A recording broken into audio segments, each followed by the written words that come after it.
नमस्कार,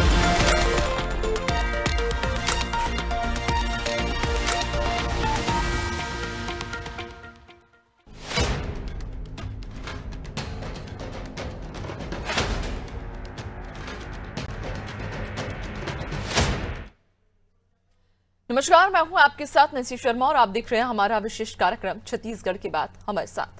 तो आज बात छत्तीसगढ़ में साय सरकार के 2 साल पर हो रहे सियासी बवाल की करेंगे। दरअसल छत्तीसगढ़ में विष्णुदेव साय सरकार के 2 साल पूरे होने पर सियासी युद्ध जारी है। पीसीसी चीफ दीपक बैज का कहना है कि बीजेपी सरकार ने छत्तीसगढ़ की जनता को निराश किया। बैज ने कहा कि 2 साल में किसानों का रकबा घटा, वादों के विपरीत धोखा हुआ, महतारी वंदन योजना से 5 लाख महिलाओं के नाम हटाए गए, संविदा कर्मियों का नियमितीकरण अटका और कर्मचारी आंदोलनरत हुए। प्रधानमंत्री मोदी भी कि 17 गारंटी में से एक भी गारंटी पूरी नहीं हुई। सरकार बताए युवाओं को कितनी नौकरियां मिली। बैज के आरोपों पर पलटवार करते हुए मंत्री श्याम विहारी जायसवाल ने कहा कि कांग्रेस बिना तथ्य के बयान देती है, सिर्फ मीडिया में बने रहने के लिए ऐसी बातें करती है। जायसवाल ने यह दावा किया कि पिछले 2 साल में हर क्षेत्र में काम हुआ है, शिक्षा, स्वास्थ्य, सड़क और बुनियादी सुविधाओं में सुधार हुआ। एक तरफ आरोप, दूसरी तरफ आरोपों पर पलटवार। फिर भी 2 साल में किन मोर्चों पर भाजपा सरकार प्रभावी साबित हुई और कहां काम करना जरूरी है, आज इन्हीं बिंदुओं पर विमर्श करेंगे। लेकिन पहले कुछ प्रतिक्रियाएं देखते हैं। देखिए, 2 साल भारतीय जनता पार्टी के माननीय विष्णुदेव साय जी के नेतृत्व की ये सरकार छत्तीसगढ़ के हर पहलुओं को, हर क्षेत्र को, हर वर्ग को एक नया छत्तीसगढ़ के रूप में इन 2 सालों में डेवलप करने का कार्यकाल रहा है।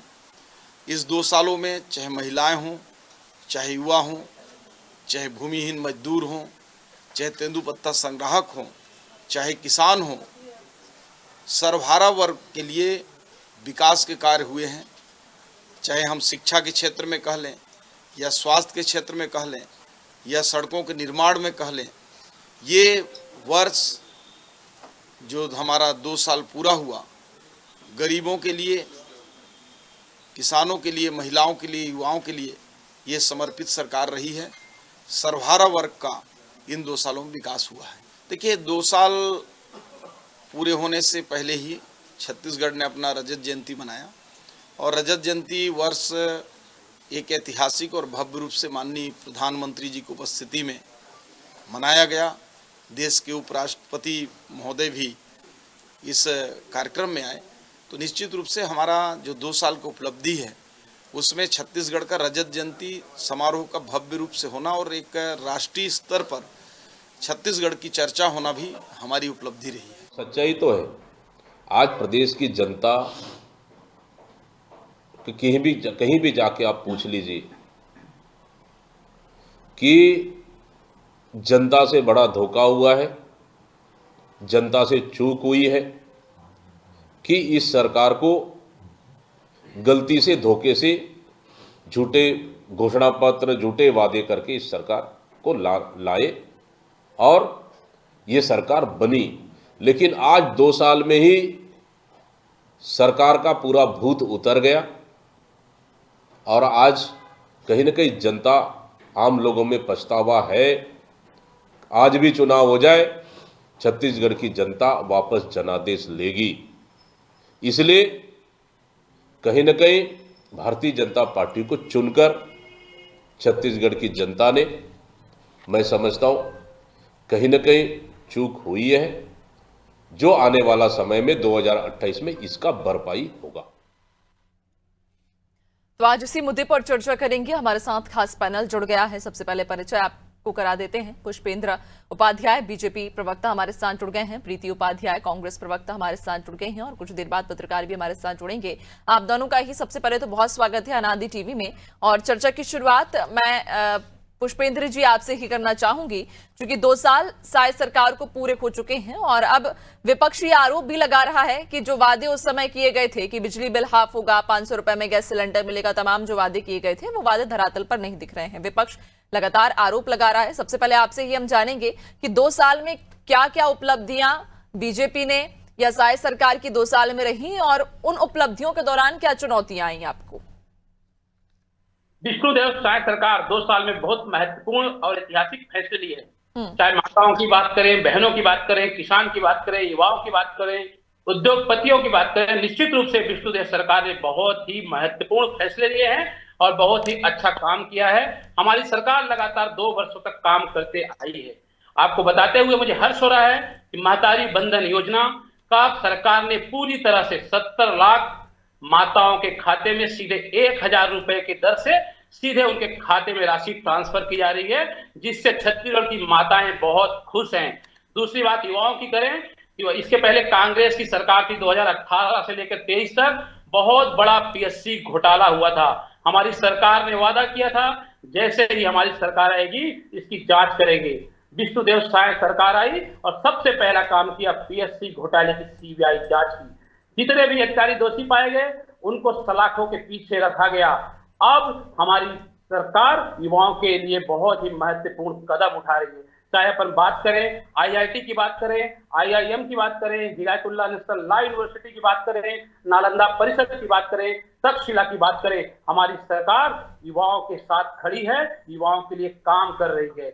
लाखों युवाओं, हजारों युवाओं को इसके पहले कांग्रेस सरकार ने उनके भविष्य के साथ खिलवाड़ किया, पीएससी घोटाला किया, हमारी सरकार ने उसकी सीबीआई जांच की।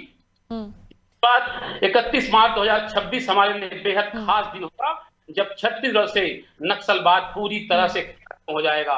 हमारी सरकार ने नक्सलियों को खुलेआम कहा आप अपने मुख्य धारा पे आ जाइए, अगर मुख्य धारा पे नहीं आएंगे तो मारे जाएंगे।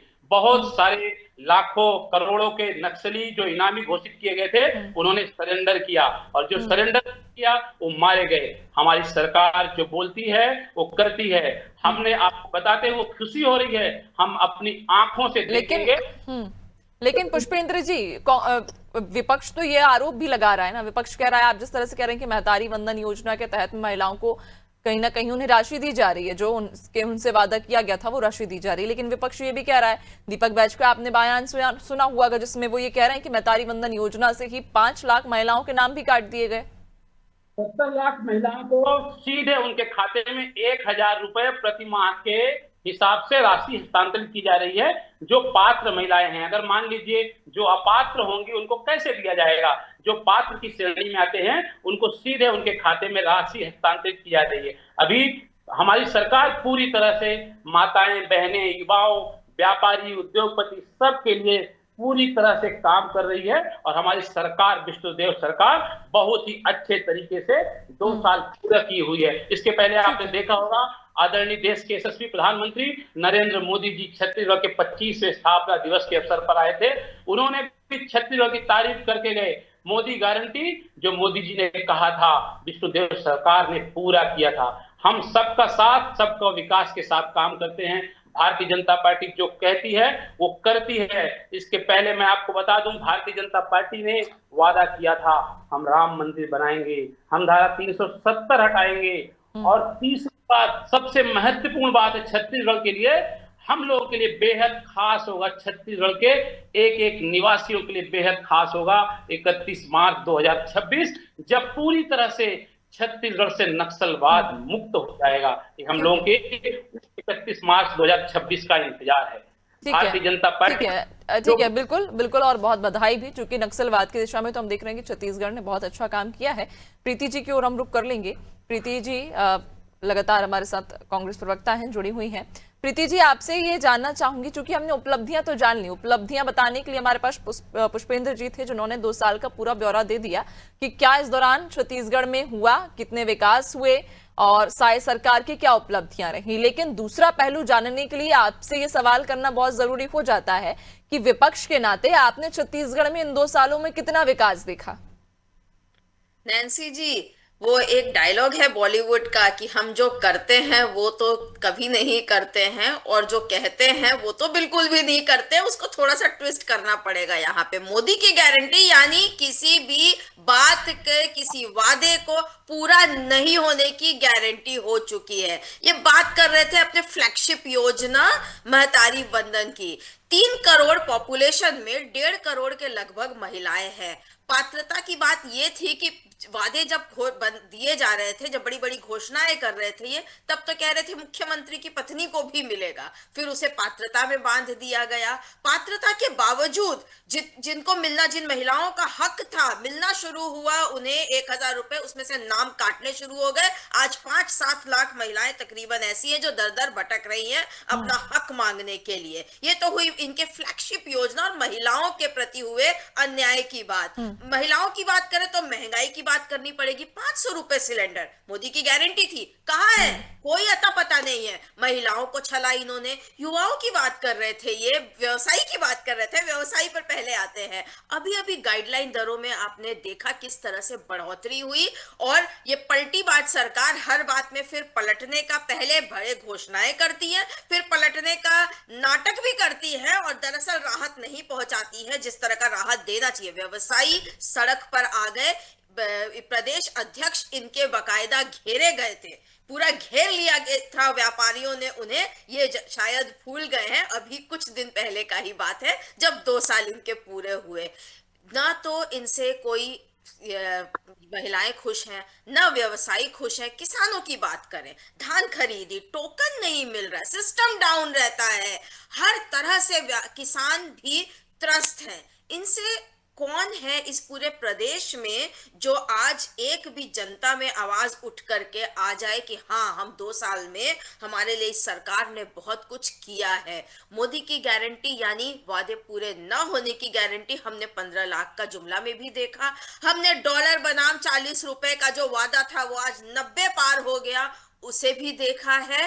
तो मोदी की गारंटी फिर से कहूंगी, वादे पूरे न होने की गारंटी। और सबसे महत्वपूर्ण बात, जब ये बात करना शुरू करते हैं तो अपने मोदी की गारंटी के जो 40-50 पॉइंट थे उसमें से सिर्फ 4 पॉइंट के बारे में बात करते हैं। बचे हुए बाकी 45 के बारे में ये भूल गए हैं। इन्हें सिलेक्टिव एमनीशिया चल रहा है पूरे भारतीय जनता पार्टी का। तो ये पूरी तरह से सबका सर्वनाश, इस प्रदेश का विनाश, इस पथ पर अग्रसर है। सिर्फ एक ही काम हो रहा है, छत्तीसगढ़ को अडानीगढ़ बनाने की तैयारी। पूरा जल जंगल जमीन छत्तीसगढ़ का बेच दिया जा रहा है, अडानी को उठा करके सस्ते दरों में दे दिया जा रहा है।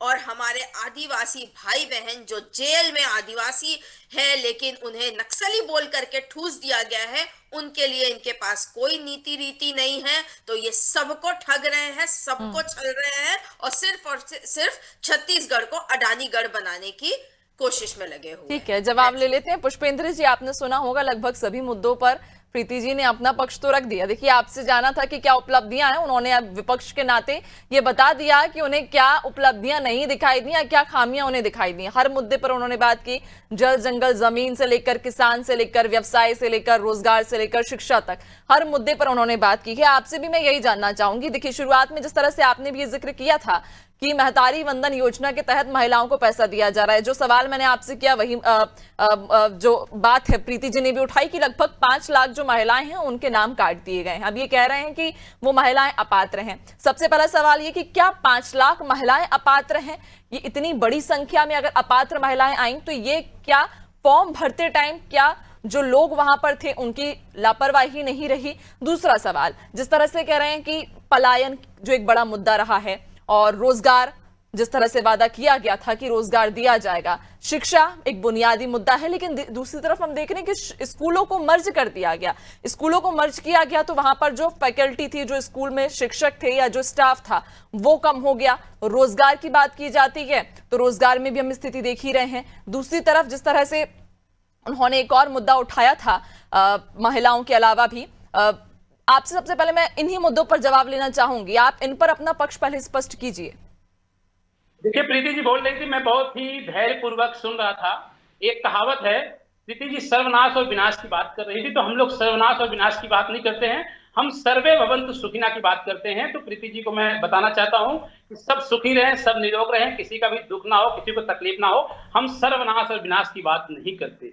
दूसरी बात, 70 लाख महिलाओं की जहां तक महतारी वंदन की योजना की बात है, सबके फॉर्म विधिवत तरीके से चेक करके वहां पे रखे गए थे। उन्होंने पात्र की श्रेणी में आए, उनको सबको 1000 रुपए सीधे उनके खाते में हस्तांतरित किया जा रहा है। अभी फिर फार्म अगर मान लीजिए जो अपात्र महिलाएं हैं, अपात्र माताएं बहनें हैं, अगर मान लीजिए ऐसे कुछ फार्म मिलते हैं तो हमारी सरकार फिर से उनको जोड़ने का प्रयास कर रही है, वो भी काम होगा। दूसरी बात प्रीति जी ने कहा 2000 अभी जो है ना जमीनों के रेट हो गए 2017 में गाइडलाइन, 17 के बाद 25 से कोई गाइडलाइन में परिवर्तन नहीं हुआ था। देखिए इतना बड़ा गैप हमारी भारतीय जनता पार्टी की सरकार, विष्णुदेव साय जी, वित्त मंत्री ओपी चौधरी जी ने विधिवत प्रेस कॉन्फ्रेंस लेकर ये बताया किसी का भी भला नहीं होगा। जो भी गाइडलाइन की दरों में वृद्धि की गई है उसमें चाहे व्यापारी हो, किसान हो, युवा हो, सब लोग खुश हैं, सबको व्यवस्थित तरीके से लोन मिलेगा। मैं आपको एक छोटा सा एग्जांपल बताता हूं।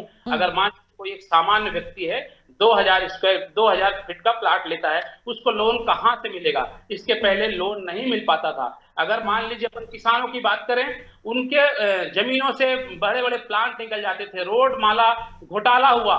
तो ये सब चीजों के देखने के लिए किसानों को उचित मुआवजा मिले, उनको भी फायदा हो, और अगर मान लीजिए वहां पे प्लांट लगेगा तो हमारे स्थानीय लोगों को रोजगार मिलेगा। अगर मान लीजिए कोई मल्टीनेशनल कंपनी आती, लेकिन पुष्पेंद्र जी ये भी तो बताइए कि अगर वहां पर लोगों को रोजगार मिल रहा है, उन्हें परेशानी नहीं हो रही है, तो फिर पलायन क्यों नहीं रुक रहा है? आप देखिए कि औसतन हर महीने लगभग 4000 लोग छत्तीसगढ़ छोड़कर जा रहे हैं, पलायन कर रहे हैं। सरकार चाहती है सबको रोजगार मिले, सबका विकास हो। तीसरी बात जो अभी प्रीति जी वो अडानी जी की माला जप रही थी, अरे भैया आपके पास कोई है उनको लाइए, सबका स्वागत है। मोदी जी पूरे विश्व के राष्ट्रों में गए थे, कोई भी इन्वेस्टर आइए, पूरे देश में इन्वेस्ट करिए, छत्तीसगढ़ में इन्वेस्ट करिए, प्लांट खोलिए, हमारे छत्तीसगढ़ के लोगों को तो रोजगार मिलेगा। आपको इतनी चिंता कहां से आ रही है? आप लोग दिन में उठते हैं तो अडानी, रात में उठते हैं तो अडानी, किसकी माला जप रहे हैं? किसी को भी लाइए ना, सबका स्वागत है। हमारे पास में विधिवत कोई एक प्रक्रिया होती है, प्लांट लगाने की प्रक्रिया होती है, सब हमारे जितने भी उद्योगपति हैं प्लांट लगा रहे हैं, यहाँ के लोगों को रोजगार मिल रहा है। कहाँ पे हैं आप? मगर आपने जो बात की सर्वनाश और विनाश की, हम ऐसी बात नहीं करते हैं। हम सर्वे भवन्तु सुखिनः की बात करते हैं प्रीति जी, हम सर्वनाश और विनाश की बात नहीं करते। ठीक है पुष्पेंद्र जी, ठीक है, मैं लौटूंगी, बिल्कुल पुष्पेंद्र जी मैं लौटूंगी आपकी ओर। वरिष्ठ पत्रकार रमेश पांडे जी भी हमारे साथ बने हुए हैं, उनसे भी हम उनका पक्ष जान लेते हैं। रमेश जी, आपसे यही सवाल रहेगा कि जब विपक्ष में बीजेपी थी उस समय रोजगार और शराब पर खूब आलोचना की गई थी, और अब हम देख रहे हैं कि वही मुद्दों को लेकर छत्तीसगढ़ में क्या स्थिति नजर आ रही है आपको? चाहे हम शराब की बात करें, और ये बात किसी से छिपी नहीं कि किस तरह से शराब की अब तस्करी की जा रही है, किस तरह से यहाँ पर अब दूसरे राज्यों से शराब यहाँ छत्तीसगढ़ में आ रही है। रोजगार से जो रोजगार का मुद्दा उठाया था कि जिस तरह से पलायन लगातार बढ़ रहा है, हर महीने औसतन 4000 लोग छत्तीसगढ़ छोड़कर जा रहे हैं, पलायन कर रहे हैं। तो अब जिन मुद्दों पर पहले आलोचना की गई थी बीजेपी की तरफ से, कांग्रेस की, तो अब उन्हीं मुद्दों पर बीजेपी कहां खड़ी है छत्तीसगढ़ में? देखिए नैन्सी जी, कहने को तो बहुत कुछ रहता है, तर्क का कुतर्क और सवालों के पर सवाल बहुत सारे रहते हैं। उसको कोई भी कर सकता है, सत्ता पक्ष से विपक्ष से। जो भी सत्ता पक्ष और विपक्ष में एक दूसरे में अदला बदली करता है, वो अपने तरीके से सवाल गढ़ता रहता है। लेकिन मैं निष्पक्ष रूप से विष्णुदेव साय की सरकार के 2 साल की विवेचना अगर करूं, तो आपको मैं अगर क्रमवार बताऊं, जो आरोपों का सिलसिला चला उस पर भी बताऊंगा। पहले मैं उपलब्धियों को बताता हूं। शिक्षा के क्षेत्र में विष्णुदेव साय की सरकार ने 2 नए विश्वविद्यालय की मान्यता दी छत्तीसगढ़ में 2 सालों में। आज की तारीख में कवर्धा में मुख्यमंत्री विष्णुदेव साय जी मेडिकल कॉलेज का भूमि पूजन कर रहे हैं। तो ये शिक्षा के क्षेत्र में क्रमवार लगातार एक अच्छा काम हो रहा है। दूसरा, मैं रोजगार के क्षेत्र में बात करूं तो बात जो पलायन की हो रही है, दरअसल में ये भ्रमपूर्ण और गलत नैरेटिव है। आज ग्लोबलाइजेशन का दौर है। छत्तीसगढ़ का आदमी दिल्ली में जाकर के भी काम कर रहा है, छत्तीसगढ़ का आदमी मध्य प्रदेश में भी जाके काम कर रहा है, छत्तीसगढ़ का आदमी अमेरिका में भी जाके काम कर रहा है, छत्तीसगढ़ का आदमी ऑस्ट्रेलिया में भी जाके काम कर रहा है। तो उसको पलायन नहीं कहते। पलायन तो वो है कि जा करके वो दर दर की ठोकरें खा रहा है। पर छत्तीसगढ़ का कोई भी आदमी आप बता दीजिए कि अमेरिका, दिल्ली, मुंबई उत्तर प्रदेश, कहीं भी जाके आपको दर दर की ठोकरें खाता नजर नहीं आता, बल्कि वो उपलब्धियों को गढ़ता हुआ नजर आ रहा है। ये छत्तीसगढ़ की उपलब्धि है। तीसरा आपको बात करूं, जो महतारी बंधन एक फ्लैगशिप योजना छत्तीसगढ़ सरकार की रही, वो पूरे देश में सबसे प्रथम राज्य ऐसा है जो 70 लाख महिलाओं को दे रहा है। इसमें एक बात ये बहुत जोर शोर से उठती है कि 5 लाख महिलाओं के नाम काट दिए गए। ये पूरी तरह से गलत है और भ्रमपूर्ण है। इसमें 70 लाख महिलाओं को जो चयन हुआ था 2 साल के भीतर, उसमें बहुत सारी महिलाओं का निधन हो गया। बहुत सारे महिलाओं का अभी जो केवाईसी अकाउंट है, बैंक अकाउंट है, उसके केवाईसी के कारण पैसे रुके हुए हैं। वो करीब संख्या ये 5 लाख के आसपास हो रही, उनका नाम काटा गया ऐसा कुछ भी नहीं है। ये पूरी तरह से सरासर झूठ बातें हैं। तीसरा जो विषय है अभी सरकार के डेवलपमेंट के कामों का, तो डेवलपमेंट में आप देखें छत्तीसगढ़ में जो छत्तीसगढ़ की नई विधानसभा बन चुकी है, छत्तीसगढ़ में रोड डेवलपमेंट के काम हो गए हैं, नगर निगमों में 100 करोड़ रुपए के अनुदान दिए गए हैं, बहुत सारे काम इस तरह से हो रहे हैं।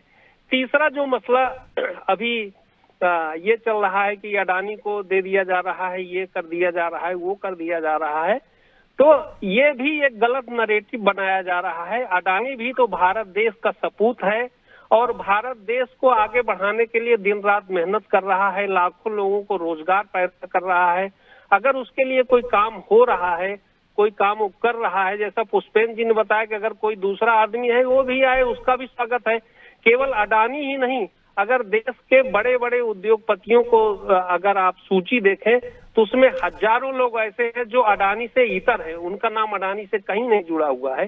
तो सरकार ऐसा नहीं है, हर क्षेत्र में हर तरफ से काम कर रही है। शराब की जो बात आपने कही, तो शराब पर भी छत्तीसगढ़ के विष्णुदेव सरकार ने काफी नियंत्रण स्थापित किया है। जो अवैध शराबों का कारोबार होता था वो पूरी तरह से बंद हो गया है। एक महत्वपूर्ण विषय जो जमीन दरों की गाइडलाइन है, जनता को जानना बहुत आवश्यक है। ये भी पूरी तरह से इस पर भ्रमपूर्ण माहौल बनाया जा रहा है। आपको बताऊं कि छत्तीसगढ़ सरकार ने जो नई गाइडलाइन जारी की है उसका फायदा ग्रामीण क्षेत्र के लोग किसानों को सबसे ज्यादा मिलेगा।